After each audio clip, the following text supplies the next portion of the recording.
Allah'ım sen Rezzaksan, ruzi veren sen. Mənə halal, bərəkətli və davamlı ruzi nəsib et. Qapalı olan yollarımı aç, çətinliyi asanlığa çevir. İhtiyacımı ihtiyaçsızlığa değiş.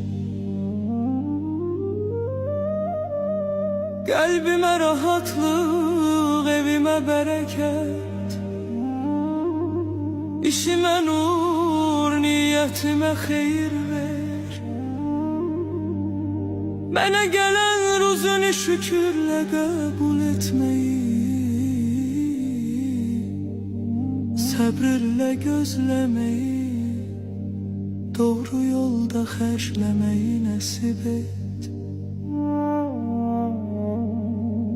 Ey Allah'ım,